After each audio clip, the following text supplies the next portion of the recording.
जिससे कभी कोई अन्याय ना हो। यही प्रार्थना है कि किसी भी अज्ञात शत्रु की कुदृष्टि अब हमारे विजयनगर को फिर से ना लगे। महाराज की महाराज।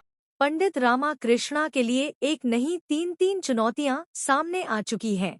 एक तरफ तो गरग राज बच चुका है, एक बड़ा जादूगर गरग राज के मुर्दा शरीर को उठाकर ले जा रहा और उसमें अब फिर से जान डालने वाला है, और यह जादूगर गिरगिट राज को और ज्यादा शक्तिशाली बनाने वाला है और इससे ज्यादा घातक रूप वापस लेकर आने वाला है गरग राज विजयनगर में।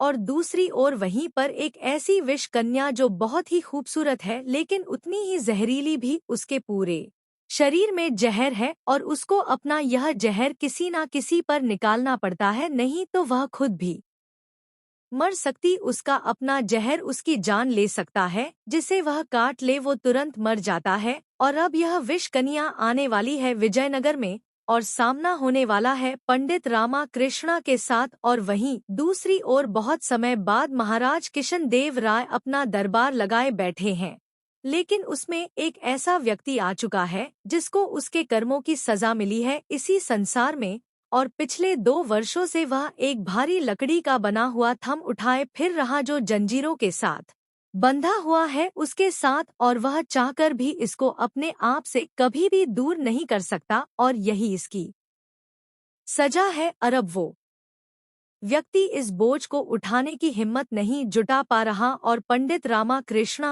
और महाराज किशन देव राय से कह रहा कि मुझे इससे छुटकारा दिलवा दवा दीजिए। गुरुवर मानने को तैयार नहीं थे इस बात को, और वह व्यक्ति कह रहा कि इसको सिर्फ वही उठा सकता है जिसने कभी अन्याय ना किया हो, जिसने कभी कोई पाप ना किया हो। और महाराज कृष्ण देव राय ये लकड़ी का थम, यह कर्मों का फल पंडित रामा कृष्णा को उठाने के लिए कह रहे हैं, और पंडित रामा कृष्णा महाराज कृष्ण देव राय के आदेश पर कर्मों का यह फल उठाने वाले हैं।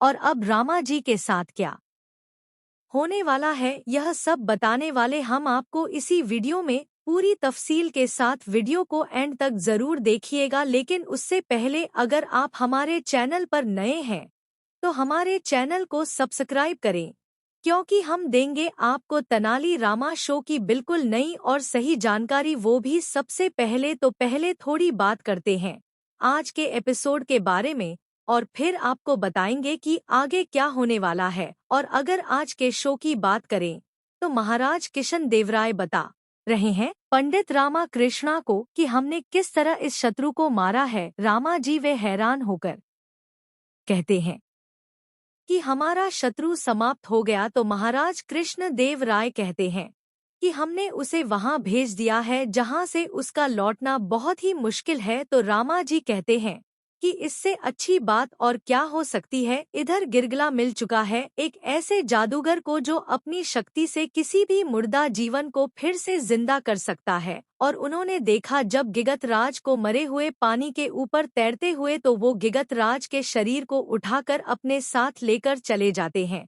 लेकिन वहीं पर विजयनगर में एक नई एंट्री भी हो चुकी है और इस शो में एक ऐसी जहरीली नागन आ चुकी है जिसके अंगंग में बहुत घातक जहर भरा होता है, लेकिन जितनी घातक है जितनी जहरीली है वह कन्हैया उतनी ही खूबसूरत है। और एक बैलगाड़ी के सामने आ जाती है तो बैलगाड़ी वाला कहता है कि तुम्हें नजर नहीं आता, हट जाओ सामने से, यह सामान विजयनगर में जा रहा है और महाराज कृष्ण देवराय का है, और अगर हमारे काम में बाधा डालोगी तो सख्त दंड मिलेगा, चलो अब हटो जल्दी से। सामने लड़की, और फिर वो गुस्से से देखता है तो सामने वो लड़की एक पेड़ के पास